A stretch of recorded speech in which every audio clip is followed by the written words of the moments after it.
Have a seat. أعوذ بالله من الشيطان اللعين الرجيم بسم الله الرحمن الرحيم وصلى الله على محمد وآل محمد الأئمة والمهديين وسلم تسليما. In the Torah it says, Tövratda deyilir ki, İbrahim əleyhissalam vəfat etdikdə, oğulları İshak və İsmail onu məmlək, Əl-Məkfilə mağarasında, Məmra yaxınlığında, Hititli Soharın oğlu Əfronun tarlasında dəfn etdilər. Həqiqətən, İbrahim, İshak və İsmail eyni Allaha inanırdılar və İbrahimi əhdin bir parçası idilər.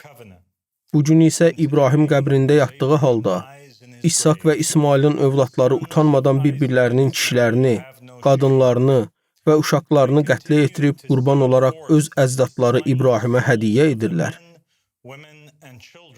Onlar hansı üzlə İbrahimin qarşısına çıxacaqlar? Ataları İshak və İsmailin üzünə necə baxacaqlar? Yahudiləri və ərəbləri necə böyük bir rüsvayçılıq bürüyüb? Amma bir xalq ki, öz Məsihini çarmığa çəkməyə çalışıb, vəftihçi Yəhyanın başını kəsib və öz peyğəmbərlərini öldürməkdə təqsirlidir. Bu xalqdan nə gözləmək olar? Onların ərəblərə mərhəmət etməsini gözləmək olarmı? Bəs ərəblərdən nə gözləmək olar?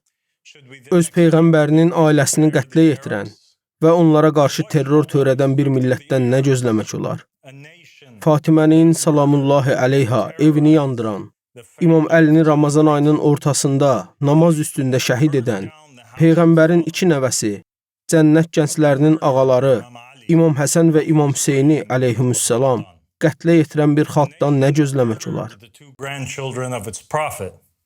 The masters of the youth of paradise, Al-Hasan and Al-Husayn alayhumüssalam. İmam Həsəni zəhərləyən, İmam Hüseynin isə başını kəsib nizəyə sancan xalqdan nə gözləmək olar? Belə bir xalqdan başqalarına qarşı mərhəmət və sülh gözləmək olarmı? Bu sözləri deyəcəm və sizə nəsihət verəcəm. Hərçənd, çox güman ki, bu sözlər kar qulaqlara çatacaq. İbrahim, İshak və İsmail, Musa, İsa və Muhammed üçün sallallahu aleyhi və aleyh. İstər Yahudi olsun, istər ərəb, o körpə uşaqlardan birinin həyatı sizin məbədinizdən, məscidinizdən və torpaqlarınızdan daha müqəddəsdir. Əminəm ki, sizin qürurunuzdan da müqəddəsdir. Əgər İbrahimin və peyğəmbərlərin adından istifadə edirsinizsə, onlar kimi davranın, onlar kimi olun. Necə ola bilər ki, bir İbrahim övladı, digər İbrahim övladını qətlə yetirsin?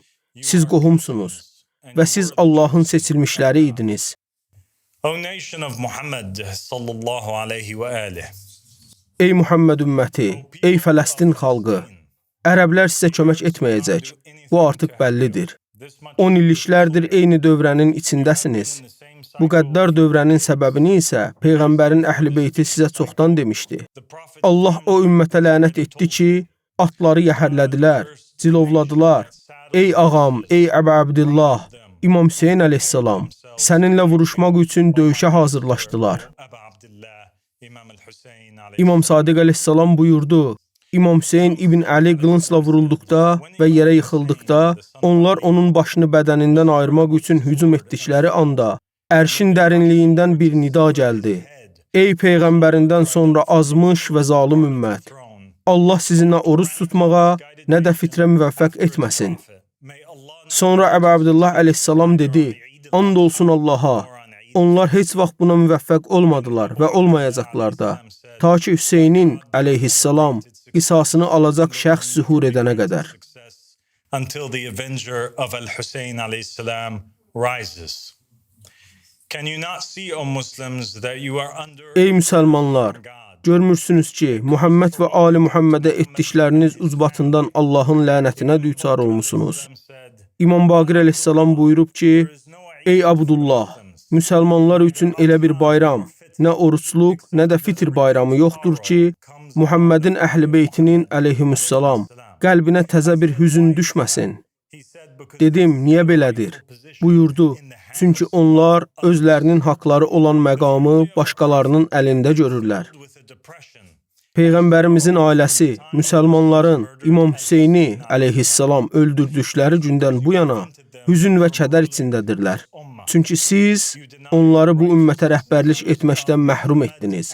Siz Muhammedin haqq xəlifələrini və onun əhl-i beytini inkar etdiniz və zalımları, Əbu Bəkri, Öməri, Osmanı, Əməviləri, Abbasiləri və bu gün yaxın şərqdəki diktatorları dəstəklədiniz. Mən Hüseynin oğluyam və Muhammed Peyğəmbərin sallallahu aleyhi və aleyh haqq varisiyəm. İmam Əhməd Əl-Həsən əleyhissalam Muhammed Peyğəmbərin haqq varisidir. Məni göndərən şəxs İmam Mehdi Muhammed bin Həsən Əskəri əleyhissalam Peyğəmbərin haqq varisidir.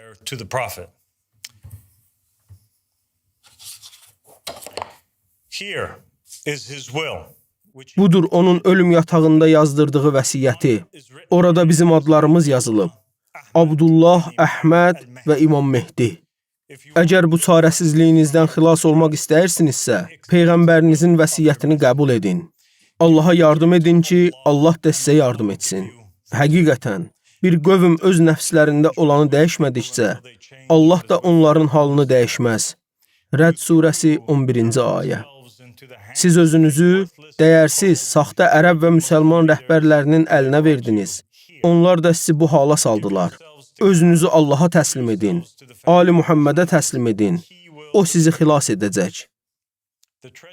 Xain ərəb hökmdarları sizə yalan danışıblar və sizi onların səltənətlərini qoruyasınız deyə öz həyatlarınızı fəda etməyə məcbur etmək üçün dini şantaj və təbliğatdan istifadə edirlər. Onlar bir yandan qapılarını sizin üzünüzə bağlayır, bir yandan da istəyirlər ki, siz Fələstini xilas edəsiniz. Sizə həqiqəti deyirəm. Nə Fələstin var, nə İraq var. Nə Misir var, nə Sudan var. Nə Liviya var, nə də Əlcəzair, Mərakeş, Tunis, Qətər, Kuveyt, Birləşmiş Ərəb Əmirlikləri, Suriya, Ərəbistan, Oman, İordaniya. Yalnız müsəlmanların torpaqları var. Yeryüzü Allahındır. O, orada istədiyi bəndəsini varis edər. Quranda o zatən buyurub ki, biz istədik ki, yeryüzündə zəif düşmüşlərə mərhəmət edək, onları imamlar və varislər edək. Qəsəs surəsi 5-ci ayə. وَنُرِيدُ أَن نَّمُنَّ عَلَى الَّذِينَ اسْتُضْعِفُوا فِي الْأَرْضِ وَنَجْعَلَهُمْ أَئِمَّةً وَنَجْعَلَهُمْ الْوَارِثِينَ. لبيك يا بصار.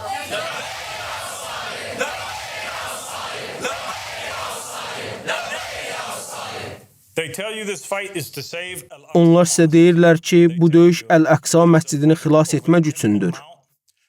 Deyirlər ki, bu döyüş Məbəd dağı və Qüds uğrunadır. Deyirlər ki, müsəlmanlar buranı ən müqəddəs yerlərdən biri hesab edirlər. Deyirlər ki, onu, Yahudilərin, Davudun oğlu Süleyman Peyğəmbərin məbədinin tikməsinin qarşısını almaq üçün döyüşərək müdafiə etməli və bu uğurda ölməlisiniz. O ki, qaldı məbədin inşasına, o inşa olunacaq. Həm şiə, həm də sünni alimlərinin yazdığı kitablarda belə bir rəvayət var ki, Muhammed Peyğəmbərdən sallallahu aleyhi və aleyh və səlləm nəql olunmuş bir kəhanətdə belə deyilir. Haşimilərin nəslindən olan bir xəlifə zuhur edəcək və o, yer üzünü ədalət və bərabərliklə dolduracaq. O, Beytül-Müqəddəsi elə bir şəkildə yenidən inşa edəcək ki, onun misli daha əvvəl görülməyib. Qüdsün əvvəllər görünməmiş şəkildə yenidən qurulması, yalnız onun tacı olan Süleyman məbədinin yenidən inşasını da əhatə etməklə mümkün ola bilər. Burada biz Qüdsə dair belə bir mənzərə görürük. Bir məbəd yenidən qurulur. Həm Yahudilər, həm Ərəblər, həm Məsih, həm də Mehdi üçün müqəddəs sayılır. Bəlkə o zaman İsmail və İshak övladları sülh içində olacaqlar və ataları İbrahimə böyük bir məbədi yenidən qurmaqda yardım edəcəklər. Axı Yahudilər və müsəlmanlar eyni Allaha ibadət etdiklərini qəbul edirlər və bir-birlərinin ibadət yerlərində edilən duaların qəbul olunduğuna inanırlar. Axı onların Davudu bizim Davudumuzdur. Onların Süleymanı bizim Süleymanımızdır. Biz eyni peyğəmbərlərə inanırıq. Müsəlmanların çoxu bilmir ki, Məbəd dağında yerləşən məscidlər nə Muhammed Peyğəmbər sallallahu əleyhi və ali, nə də onun ailəsi tərəfindən tikilib. Bunun səbəbi də əməlsiz alimlərdir. Bu məscidlərin ilk əsasını qoyan şəxs Peyğəmbərin və onun əhl-i-beytinin düşməni olan Muaviyyə ibn Əbu Sufyandır. O Muaviyyə ki, Əli ibn Əbu Talibə qarşı vuruşdu. O Muaviyyə ki, Peyğəmbər demişdi ki, onu mənim minbərimdə görsəniz, öldürün. O Muaviyyə ki, oğlu Yezid, Muhammed Peyğəmbərin sallallahu əleyhi və ali, nəvəsi İmam Hüseyni əleyhissalam şəhid etmiş və başını kəsmişdi. Hazırki Əl-Əqsa məscidi Əməvi xəlifəsi Əbdülmalik ibn Mərvan tərəfindən tikilmiş. Daha sonra zəlzələ nəticəsində dağıldıqdan sonra Abbasi xəlifəsi Mənsur tərəfindən yenidən inşa edilmişdir. Bu şəxslərin heç biri nə Peyğəmbər idi, nə də müqəddəs bir şəxs. Onların hamısı Muhammed Peyğəmbərin və onun əhl-i-beytinin əleyhümussalam düşmənləri idilər. Məbəd dağındakı bu binalar Muhammed Peyğəmbər və onun əhl-i-beyti əleyhümussalam üçün heç bir əhəmiyyət kəsb etmir. Üstəlik rəvayətlərdə Əl-Əqsanın yerinə dair şübhələr də ifadə olunur. İsmail Əl-Cufi rəvayət edir. Mən Məscidül Həramda oturmuşdum. Bu vaxt Əbu Cəfər İmam Baqir əleyhissalam bir küncdə idi. Başını qaldırıb bir dəfə səmaya, bir dəfə də Kəbəyə baxdı və dedi: Sübhandır o Allah ki, öz qulunu gecə vaxtı Məscidül Həramdan Məscidül Əqsaya apardı. Bu ayəni 3 dəfə təkrarladı. Sonra mənə tərəf çevrilib dedi: Ey İraqlı, bu ayə barədə İraq cəmaatı nə deyir? Mən dedim: Deyirlər ki, Allah onu Məscidül Həramdan Beytül Müqəddəsə, yəni Qüdsə apardı. İmam Baqir əleyhissalam dedi: Onların dediyi kimi deyil. O Sübhanə və Teala onu sallallahu əleyhi və ali buradan ora apardı və səmanı göstərdi və dedi: Bu ikisi arasında olan hər şey müqəddəsdir. Muhammed ibn Cərir Ət-Təbəri, səhifə 67. Başqa bir rəvayətdə İmam Əbu Abdullah Cəfər Sadiqdən əleyhissalam Məscidül Əqsa barədə soruşulanda belə cavab verir: O səmadadır. Muhammed Peyğəmbər sallallahu əleyhi və ali Meyrac gecəsi ora aparılmışdı. Mən dedim: İnsanlar deyirlər ki, o Beytül Müqəddəsdədir, Qüdsdədir. İmam cavab verdi: Küfə məscidi ondan daha xeyirlidir. Əllamə Məclisi Biharul Ənvar kitabı cild 97 səhifə 405. İmam Əli əleyhissalam isə belə buyurub: Yalnız 3 məscidə səfər edilməlidir. Məscidül Həram, Peyğəmbər məscidi və Küfə məscidi. Əllamə Məclisi Biharul Ənvar kitabı cild 96 səhifə 240. Əgər insanlar Məbəd dağı, Beytül Müqəddəs haqqında əməlsiz alimlərdən deyil, Muhammed və Ali Muhammeddən soruşsaydılar, məsələ onlar üçün aydın olardı. Onlara yalan deyilir. Övladları, alimlərin belə yalan olduğunu bildiyi bir məsələ uğrunda qurban verilir. Muhammed Peyğəmbər sallallahu əleyhi və ali heç vaxt bu Qüdsə getməyib. Onun getdiyi Qüds başqa bir yerdə idi. Digər rəvayətlərə əsasən, Fələstinə aid edilən bir çox hadisənin əslində İraq torpaqlarında baş verdiyi ehtimal olunur. Ey müsəlmanlar! Bu sözlər mənim deyil, Muhammed və Ali Muhammedin sözləridir. Özünüzü və övladlarınızı həlak etməyin. Toplaşın və məni çağırın. Adımı qumlara və divarlara yazın və mənim vasitəçiliyimlə danışıqlar aparılmasını istəyin. Gəlin öz ölkəmizi quraq. Muhammedi, Hüseyni, Məhdəvi ilahə ədalət dövlətini quraq. Əgər birlikdə məbədin tikilməsi əbədi sülhə gətirəcəksə, gəlin onu birlikdə sülh içində tikək. Bundan sonra dünyanın Muhammed Peyğəmbərə və onun ümmətinə bir dövlət verməməsi üçün bir bəhanəsi qalmasın. Bizim ən müqəddəsimiz zamanın imamıdır. Odur Allahın ruhunun yerləşdiyi məkan. Sizin ehtiyacınız olan şey budur. Mənə tabe olun və sizi İsraillilərlə sülhə çatdıracağıma zəmanət verirəm. Sizi rahatlıq və firavanlıq dövrünə aparacağam. Allaha and olsun, sizi nə ac, nə də susuz qoyacağam. Hər birinizin evi olacaq. Övladlarınız ən yaxşı təhsil və tibbi xidmət alacaq. Siz ən yaxşı ümmət olacaqsınız. Mən sizə zülm edən zalımlardan geri alacağım sərvətlərlə sizi təəccübləndirəcəyəm və yerin altından elə sərvətlər çıxaracağam ki, qonşularınıza qədər daşacaq. Mən sadiq və etibarlıyam. Mən bu qara pencək və papaq ilə sizə gəlmişəm. Əgər başqa bir şeylə qarşınıza çıxsam, məni xain sayın. İnsanlıq qələbə çala bilər. Sülh qələbə çala bilər. Övladlarımız yaşaya bilər. Yer üzündə cənnət qura bilərik. Gəlin zorakılıq dövrünü bitirək. Gəlin nifrətə son qoyaq.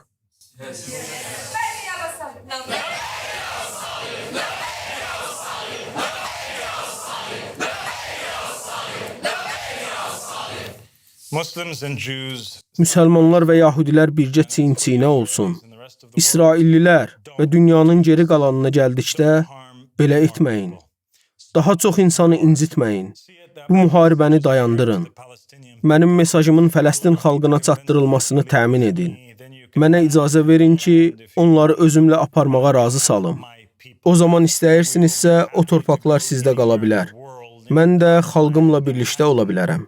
Biz dünyanın hər hansı bir yerində, hətta şimal qütbündə olsa belə, Allahın Peyğəmbəri sallallahu aleyhi və aleyh tərəfindən təyin olunmuş bir rəhbərin olduğu hər yerdə xoşbəxt yaşaya bilərik.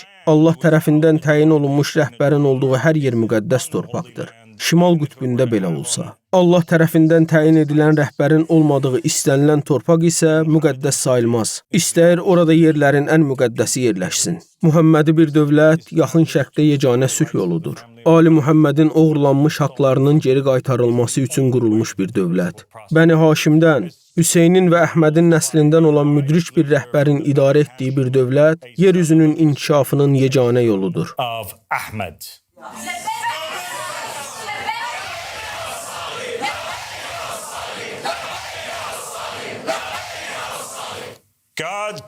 Allah bir zamanlar Misirdə 600 min İsrail oğluna yazığı gəldiyi üçün onları Fironun zülmündən xilas etdi. Onlara Musa Peyğəmbəri göndərdi və o dedi, xalqımı azad et. Hətta onlar 40 il səhrada sərcardan qalsalar da, Fironun köləsi olmalarından və qətl edilmələrindən daha yaxşı idi. Və Allah məni də göndərdi ki, öz xalqımı, onlardan məni və hakimiyyətimi qəbul edənləri səsləyim. Qəzzada 2 milyon insan var. Benjamin Netanyahu, xalqımı azad et. Benjamin Netanyahu, let my people go.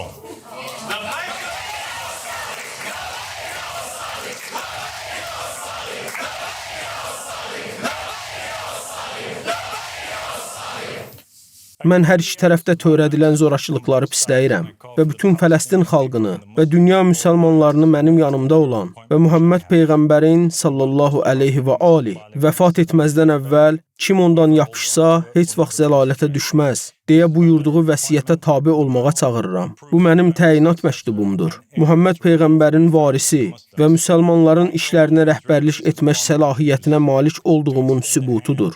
Mən İsraillilərə və bütün yahudilərə müraciət edirəm. Gəlin, mənimlə və tərəfdarlarımla birlikdə dialoq və danışığa başlayaq. İbrahim övladları arasında əbədi sülh razılaşmasına nail olaq. Mən sizi, məni və mənim səlahiyyətimi Muhammed Peyğəmbərin sallallahu aleyhi və aleyh nümayəndəsi olaraq tanımağa çağırıram.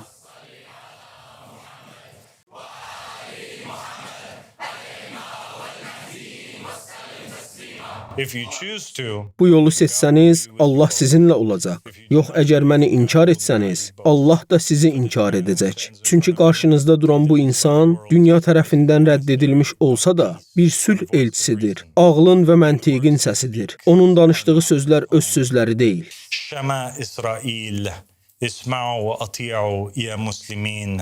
Şəma İsrail, eşidin və itaət edin ey müsəlmanlar. İshak və İsmail övladlarının hər birinə salam olsun.